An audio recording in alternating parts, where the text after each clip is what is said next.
সম্মানিত ভাই ও বোনেরা, যে আওয়ামী লীগ বাংলাদেশের জনগণের বিরুদ্ধে সন্ত্রাস করেছে, বাংলাদেশে মানবতা বিরোধী অপরাধ করেছে,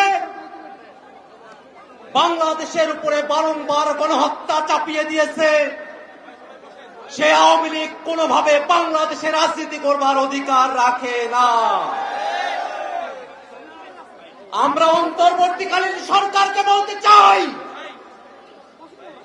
অতীতের মতো সুশীল তত্ত্বাবধায়ক সরকার আপনারা না,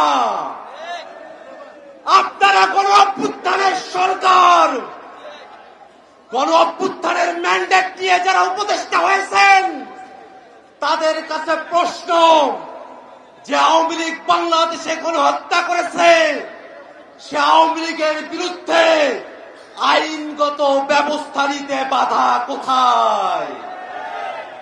আজকে সাধারণ জনগণের উপরে চাপিয়ে দেওয়া হয়। আমরা স্পষ্ট করে বলতে চাই, ওই 5ই আগস্ট বাংলাদেশের জনগণ সিদ্ধান্ত নিয়েছে, আওয়ামী লীগ নামে, নৌকা মার্কার নামে, মুজিববাদী আদর্শের নামে বাংলাদেশে কোন রাজনীতি চলতে পারে না। বন্ধুগণ আমার, এখনো পর্যন্ত আওয়ামী লীগের নিবন্ধন আছে। আমরা হুঁশিয়ারি দিয়ে বলতে চাই যে আওয়ামী লীগ বাংলাদেশে সন্ত্রাস করেছে, আওয়ামী লীগের নাম নির্বাচনের নিবন্ধনের খাতা থেকে কেটে সন্ত্রাসীদের খাতায় উল্লেখ করতে হবে। বন্ধুগণ আমার, বাংলাদেশে যতদিন পর্যন্ত জুলাই প্রজন্ম বেঁচে আছে, ততদিন পর্যন্ত বাংলাদেশে আওয়ামী লীগকে আমরা 1 সেকেন্ডের জন্য প্রাসঙ্গিক হতে দেব না।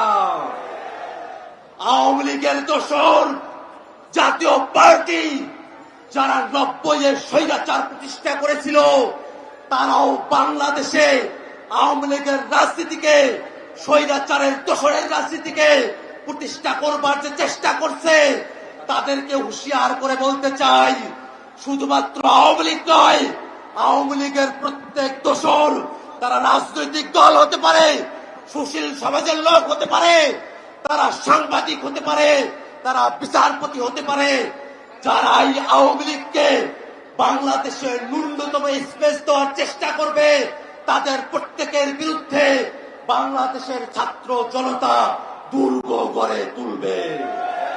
বন্ধুগণ আমার, জাতীয় নাগরিক পার্টি শুরুর সময় থেকে আওয়ামী লীগের বিরুদ্ধে তাদের দীপ্ত কণ্ঠস্বর উঁচু রেখেছে। দীর্ঘ সময় ধরে বাংলাদেশে যারা ফেসিবাদ বিরোধী রাজনীতি করেছেন, ফেসিবাদের চাকা করে পিষ্ট হয়েছেন, ফেসিবাদের বিরুদ্ধে যাদেরকে নিয়ে জুলাইতে আমাদের ঐক্য হয়েছিল, আমরা আমাদের প্রত্যেক শরীরকে জানাতে চাই, আওয়ামী লীগের বিরুদ্ধে, আওয়ামী লীগকে নিষিদ্ধের প্রশ্নে এই দায় শুধুমাত্র জাতীয় নাগরিক পার্টি এনসিপি নয়, এই দায় বিএনপির, এই দায় জামাতের, এই দায় ইসলামী আন্দোলনের, এই দায় গণ অধিকার, গণসংহতি সহ বাংলাদেশে ফেসিবাদ বিরোধী প্রত্যেকটা পক্ষের। আমরা প্রত্যেক রাজনৈতিক দলের কাছে আহ্বান রাখবো, আওয়ামী লীগের বিরুদ্ধে সকলে মিলে রাজনৈতিক সিদ্ধান্ত গ্রহণ করতে হবে।